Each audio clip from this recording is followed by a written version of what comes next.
Salut, j'espère que tu vas bien. Aujourd'hui, je te retrouve pour une nouvelle vidéo qui est un nouveau Monday Talk. J'espère vraiment que cette vidéo va te bénir. Et si c'est la première fois que tu es sur la chaîne, je te souhaite la bienvenue. Je m'appelle Esther, n'hésite surtout pas à t'abonner. Et moi, je te retrouve tout de suite.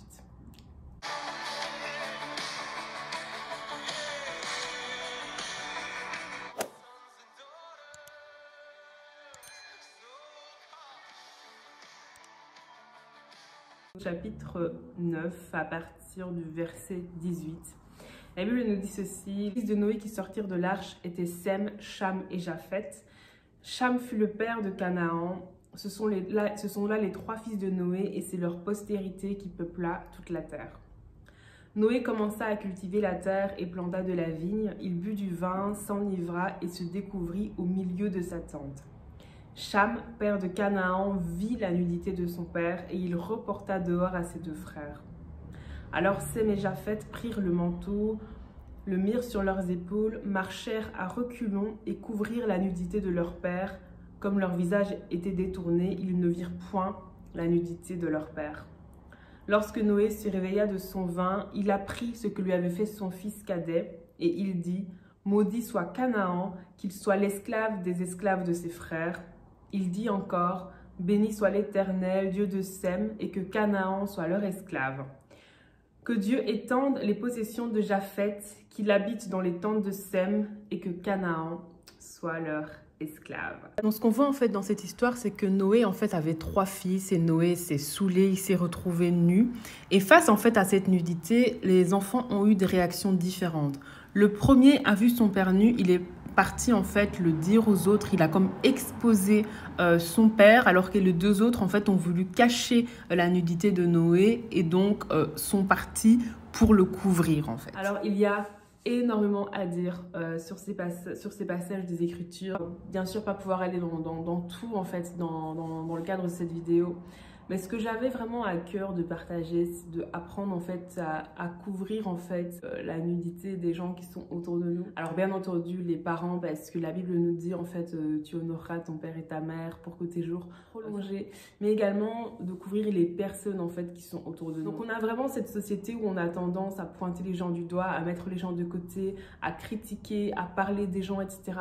Mais que nous ne soyons pas comme malheureusement le fils cadet en fait, mais que nous soyons comme les deux autres fils. Même quand nous voyons certaines choses être faites mal, même quand nous voyons certaines personnes adopter certaines attitudes, que nous ne soyons pas toujours de ceux qui vont rapporter, que nous ne soyons pas toujours de ceux qui vont exposer, mais qu'au contraire, nous soyons de ceux qui apprennent en fait à couvrir. Okay, on peut reprendre les gens, on peut dire aux gens que ce qu'ils ont fait est mauvais, on peut dire aux gens attention, la façon dont tu t'es comporté c'est pas bon, c'est pas en accord avec la parole de Dieu, ce que Dieu attend de toi. On peut faire des reproches aux gens lorsque c'est bien entendu en accord avec la parole de Dieu, mais on n'est pas obligé de toujours exposer les gens en fait. On n'est pas obligé de toujours critiquer les gens auprès de X et Y dans le but en fait de mettre les gens en avant pour leurs erreurs.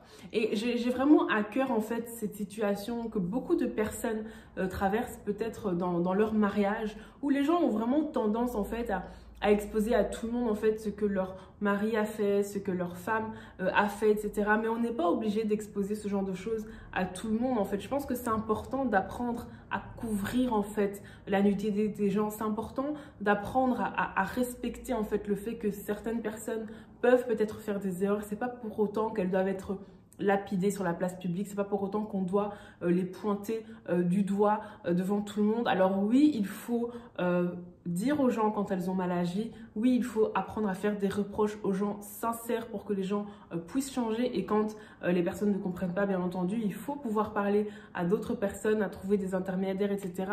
Mais on n'est pas obligé en fait de toujours mettre les gens en avant pour leurs erreurs. C'est vraiment ce que j'ai à cœur de partager aujourd'hui. Apprenons à couvrir en fait la nudité des personnes qui sont autour de nous, et surtout qu'il y a des personnes en fait qui sont des autorités en fait, des personnes qui sont des autorités sur nos vies, que ce soit par exemple dans le cadre du mariage, le mari est une autorité sur sa femme, que ce soit par exemple dans le cadre de l'église, que ce soit par exemple dans le cadre des parents et des enfants, etc. Il y a des personnes comme ça qui sont placées comme des autorités sur nos vies. Alors ça ne veut pas dire que tout ce qu'elles disent, on doit accepter ça sans remettre en question lorsque ce n'est pas en accord avec la parole de Dieu. Mais ça veut dire en fait que ce sont des personnes, en fait, on doit faire attention à ce qu'on dit d'elles, on doit faire attention à la façon dont on les traite. Pourquoi? Parce que ce sont des autorités que Dieu a placées dans nos vies. Ce ne sont pas des personnes, en fait, à traiter n'importe comment. Alors Seigneur, je te remercie vraiment pour qui tu es, que nous puissions vraiment être des personnes sages, que nous soyons des personnes qui apprenons à tenir nos langues, que nous soyons des personnes qui savons en fait à qui nous devons nous adresser, auprès de qui nous devons dire certaines choses, à qui nous devons nous confier, que nous soyons vraiment des personnes qui sont les gardiennes de nos relations, les gardiennes de nos frères et sœurs dans la foi, les gardiennes de nos autorités spirituelles, les gardiennes de nos parents biologiques, que nous soyons vraiment les gardiens en fait des personnes que tu as placées dans nos vies, que nous ne soyons pas prompts à critiquer, prompts à mal parler, que nous soyons vraiment remplis de sagesse pour savoir quand parler et comment parler. Mon frère, ma soeur, s'il y a des personnes qui sont dans ta vie, à qui tu en veux, t'encourage véritablement à prendre la décision de pardonner et à relâcher vraiment ces personnes de ton cœur. Alors, je te remercie vraiment d'avoir suivi cette vidéo jusqu'au bout. J'espère vraiment que cette vidéo t'a béni et que nous soyons vraiment de ceux qui apprenons en fait à couvrir les autres et pas de ceux qui critiquent, pas de ceux qui jettent les autres sur la place publique, mais que nous soyons vraiment remplis de sagesse pour vraiment entretenir des bonnes relations. Alors ça ne veut pas dire qu'il faut tout accepter, qu'il faut tout défendre, mais que nous soyons remplis de sagesse pour savoir comment nous comporter dans telle situation. En tout cas, merci beaucoup d'avoir suivi cette vidéo jusqu'au bout. J'espère vraiment que cette vidéo t'a béni. Et moi, je te retrouve jeudi prochain pour la vidéo sur la fin des temps. Et encore merci d'avoir suivi cette vidéo. Et à très bientôt pour une prochaine vidéo.